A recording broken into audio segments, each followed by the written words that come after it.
The Protectors of the Wood podcast. The destruction of our planet is becoming real life. Remember that everyone can make a difference, and every action counts. This podcast tells the story of misfit teenagers struggling to band together and help our world through this crisis. Episode number 64. The big event begins.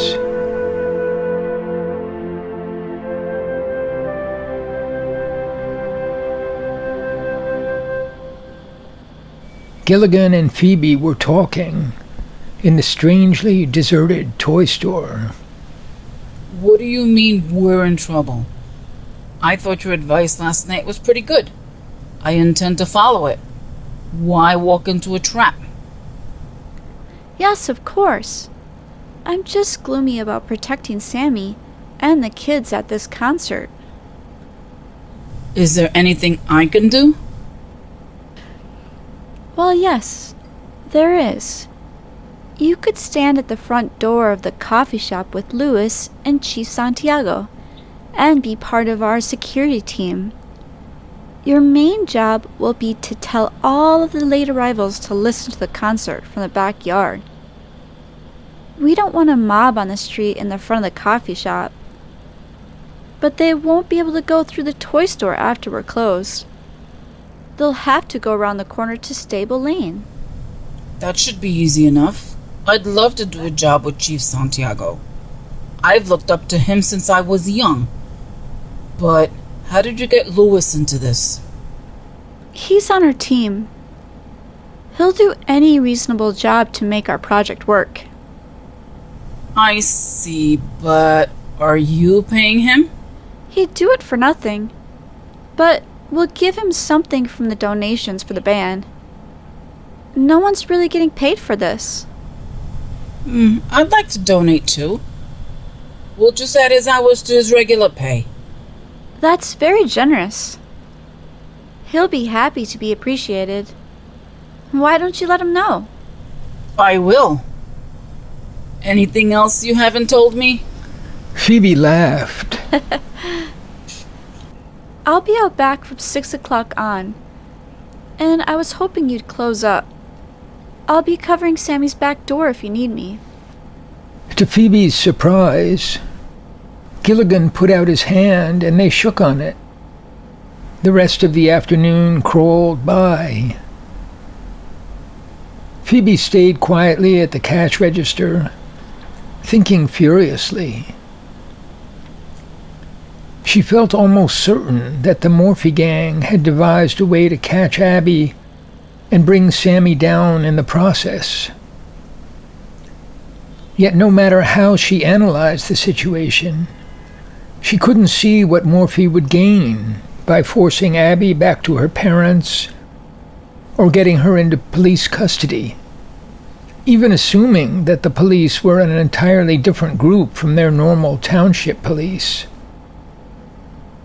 Chief Santiago would never allow any attempt to interrogate Abby for no reason. Quite the reverse. He would try to protect her. And Phoebe knew that Morphe wanted Abby's secrets for himself alone. To add to the confusion, Phoebe was sure that Abby was at least 18, probably 19 years old, and a lawyer would be present. How could she be arrested? For what? The situation didn't make sense. A large group of boys carrying skateboards and scooters surrounded the counter. Most of them were members of Phoebe's new soccer team. Hey, Phoebe, guess who's back? Are you hiding Joel over there? The skinny Joel crept out from behind the other boys, skateboard in hand, and smiled. He sported a thick bandage on his forehead, but otherwise seemed to have recovered from his recent skateboard accident. Joel! Great to see you! Phoebe jumped out from behind the counter and hugged him. You gave me a scare, but you look good. But where is your helmet? She looked severely at Franklin and Will. We gave it to him. He's just embarrassed to wear it. And what about you two? I gave you all helmets. We forgot. We'll wear them tomorrow. The group was silent. The Flores brothers, who often acted as leaders for the rest, stepped forward. We have a problem. We're bored. Nico wore soccer shorts and a green and red jersey. His long, unruly hair covered part of his face. He was small and wiry, but very quick, and probably the best soccer player in the group. His younger brother Gio stepped up.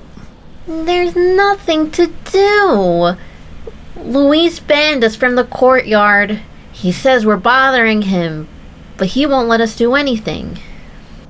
So, we thought maybe you could open the backyard and run a few games? You know, I canceled soccer today because of the concert. Just a few games. Come on. Nico had a charming face and was hard to resist. But Phoebe hesitated. The other boys became irritated with this conversation and fanned out across the store. Soon they were doing annoying things, like standing on their scooters and skateboards without actually moving, and touching items for sale without picking them up. Gilligan looked around, trying to find an obvious offense to rebuke, but the boys were experts at bending rules without actually breaking them. Gilligan, I'm gonna run a few games out back. Gilligan nodded helplessly. Phoebe escaped with the boys through the back door and felt her mood change radically. Sammy's tables were already full. The waiting part of this adventure was over. Among the clutter in her pouch, Phoebe found her old watch. After a short delay, caused by her refusal to let Joelle play, she began to referee 8-minute games. A few players from the girls' team voiced their annoyance that the boys got to play and the girls didn't. But Phoebe knew they were glad for the diversion to help while away the time before the concert. It was already 10 minutes after 6. As she ran the games, she noticed the crowd on the sidelines expand. Phoebe wondered, How am I going to give out these tickets? There's already about 40 people out here.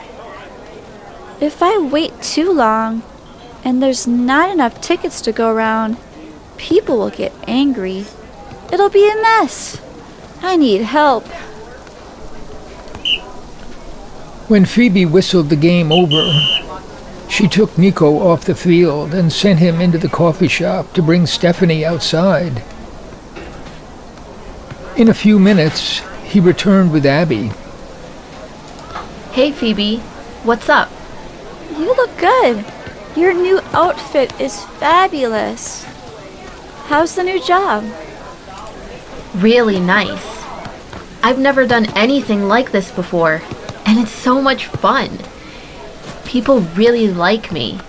I'm normal. Or what passes for normal around here. No problems? No problems at all. Yellow card, Chris. You know the rules. Well, I've got problems. How many people would you say are in the coffee shop right now? More or less. Oh, I don't know. At least, say 30? The chairs are all taken. It's hot. They're coming out here. Okay, I'm going to close these games soon. And I want you to tell Sammy and Stephanie to announce that tickets for tonight's show will be distributed at the back door in 15 minutes. People will have to exit and line up to get a ticket. Meanwhile, no one enters to the front until I say so. Got it? Are you sure? Sammy and Stephanie haven't mentioned this. They don't know about it. Sammy left it up to me. And it's the only way that it'll work. Abby, you know, the police will come tonight and look for overcrowding and runaway girls. That's the rumor. I hope you've got a plan. I do. 2 plans, actually, depending on what happens. I may need your help. It won't be easy. What do you want me to do? Just have a little confidence that I know what I'm doing. Don't be afraid for me. And when I ask you to do things, just do them. I was hoping for a little advance warning. How many times do I have to tell you? No slide tackling here. Yellow card. Step back. 3 steps back. Don't worry. You'll know soon enough. Abby walked quickly back toward the coffee shop. Do you remember my instructions? Do you remember mine? Phoebe laughed and shrugged, and then looked at her watch and blew 3 bursts on her whistle. Last game coming up. What? We hardly played at all. It's not even dark. Do you want to see the concert or not? I'll be giving out tickets at the back door in 10 minutes. Shannon and Jasmine ran up to Phoebe in great excitement. Have you handed out the tickets? Phoebe, inside they're saying you're handing out tickets. Everyone's trying to get outside. Just set up 2 lines in front of the steps so you don't block the door. Tell people we'll start giving tickets right there. Shannon and Jasmine ran off. Phoebe was about to start the last game, but suddenly there weren't enough players. A crowd was jockeying for places in line at the door. Phoebe blew her whistle and called. That's it for today. She walked over to the crowd. Please don't hurry. Don't push. We've got tickets for everyone. Take it slow. Everybody move back 3 steps. Try it one more time. Terrence appeared, definitely the tallest person in the crowd, and spotted Phoebe right away. Okay, I'm ready to go. What's my job? Just guard this door. Nobody goes in without a ticket. Okay, got it. Phoebe stood on the steps and announced, Ladies and gentlemen, we'll be handing out the tickets in just a minute. If you'll all just take 3 more steps back. That's it. Now, let's move that table here. Jasmine and Shannon moved the table about 10 feet in front of the steps and set up 2 chairs. Phoebe took a couple of old soccer rosters and pens from her pouch, turned the papers to the blank side, and set them on opposite ends of the table. Then she took the tickets out of her pouch and thought for a second. She saved about 20 for herself and gave half the rest to Jasmine and the other half to Shannon, who sat facing 2 lines of people. Okay, we're ready. All you have to do is sign your name on the paper here, and you'll get a free ticket. Write the number on your ticket next to your name. When you want to go inside, just show your ticket at the door. Let's keep the lines moving. Phoebe noticed Nico and Gio still kicking a soccer ball around the field. The goals and cones and colored vests had not been put away. She ran over and called them. Do you want to see the concert? Of course. But I can't stand those lines. Don't worry. We'll get in anyway. We always do. I don't know. We've got tight security tonight. I've got a better idea. Phoebe waited a moment. Hey, let's hear it. The boys came closer. I'm giving each of you a ticket.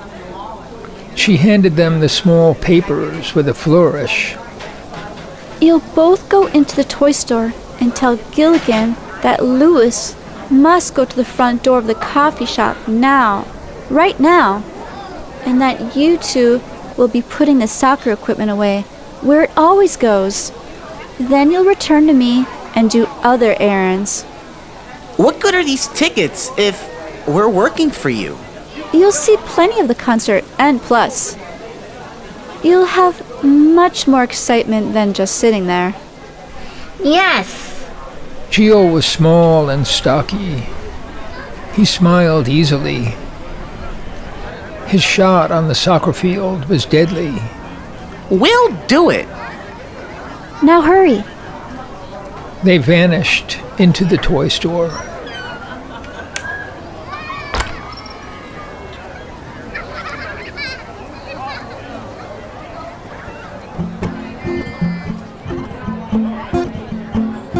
You've got the mountains and hills for company. You've got the clouds and storms and a billion stars to see. You've got the rain and the streams, rivers and the seas. And with children running round us, it's heaven, all for free.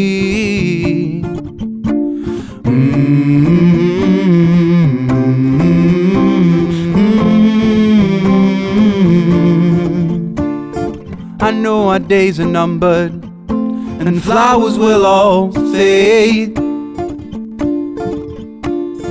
but they're reborn again on another day. We come, we go, we rise, we fall, yes we fall. And then we rise again, making miracles of us all.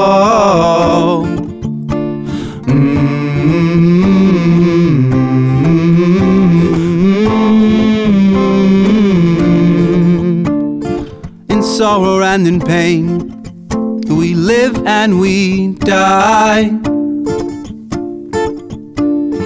and then life begins again for another try. It may take 1,000,000 years to be angels here on earth, but it's a great adventure, hope in every birth.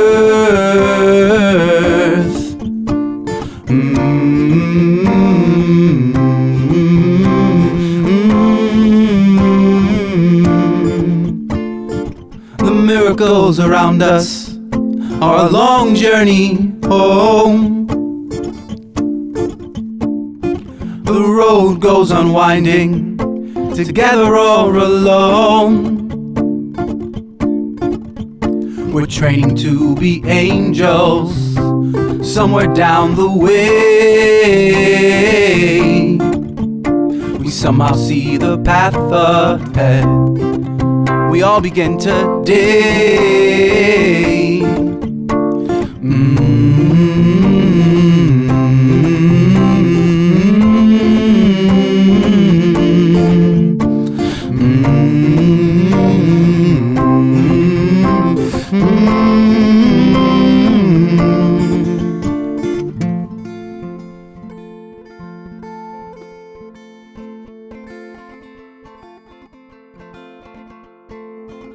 It's heaven all for free, right here and right now. happens all around us, and no one knows how. It may take 1,000,000 years to build a house of God, but we can start right here. We can start right now.